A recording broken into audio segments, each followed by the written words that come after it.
We tend to evaluate events or circumstances based on their relation to our personal identification with the external ego personality and our prevalent idea about ourselves at that point in time. In retrospect, we frequently find that those things which we considered to be bad were actually the starting point of an entirely new development, which turned out to be far better than what we anticipated at the time of the bad event that interfered with our preconceived notions. For example, there was the case of a college student who excelled at his studies and had career goals in his mind. At a certain point, he had a near-death experience, and after that, he recognized that the entire college career was actually wasting his time. He left college, began a spiritual quest, and found fulfillment in the integration of that spiritual purpose into his life.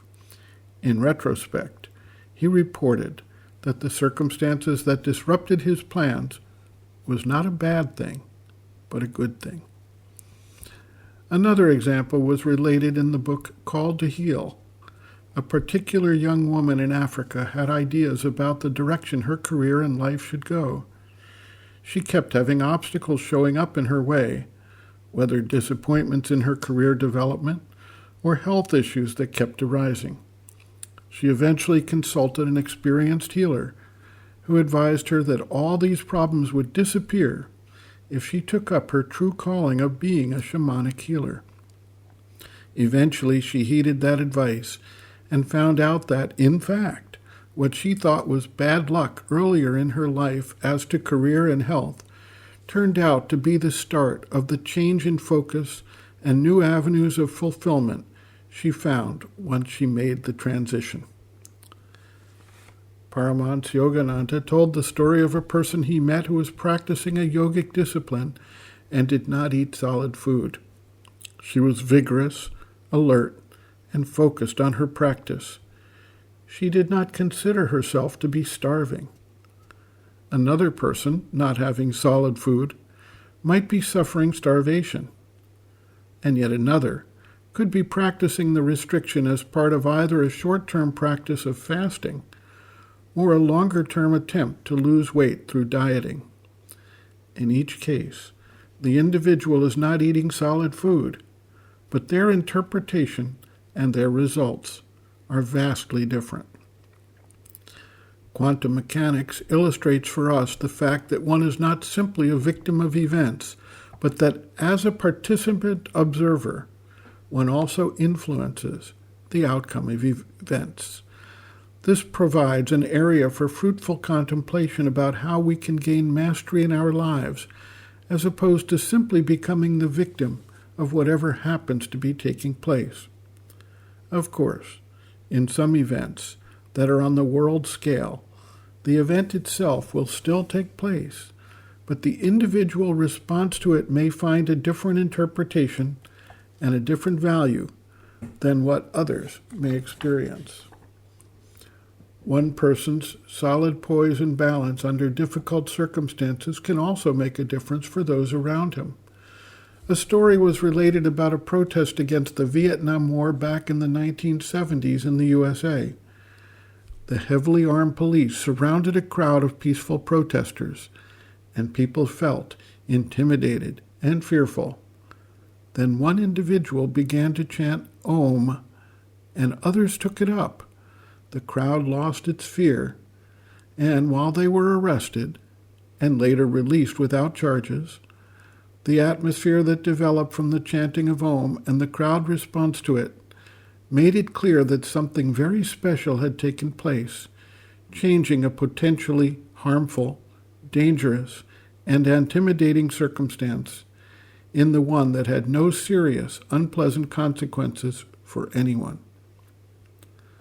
The mother writes, quote, "There is a state in which one realizes that the effect of things, circumstances, all the movements and actions of life on the consciousness depends almost exclusively upon one's attitude to these things.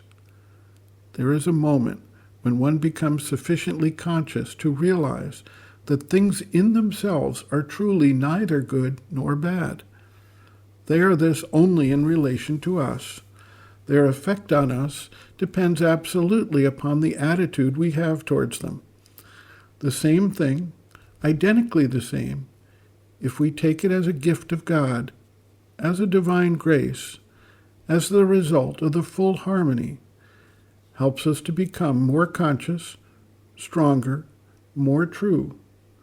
While if we take it, exactly the very same circumstance, as a blow from fate, as a bad force wanting to affect us, this constricts us, weighs us down, and takes away from us all consciousness and strength and harmony. And the circumstance in itself is exactly the same. Of this, I should like you all to have the experience, for when you have it, you become master of yourself. Not only master of yourself, but, in what concerns you, master of the circumstances of your life. And this depends exclusively upon the attitude you take.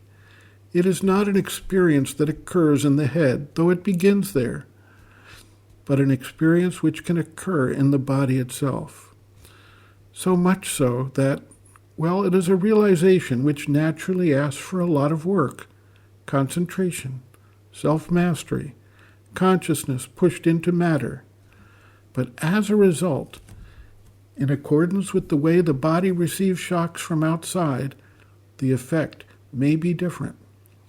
And if you attain perfection in that field, you become master of accidents. I hope this will happen. It is possible. It is not only possible, it is certain. Only it is just one step forward.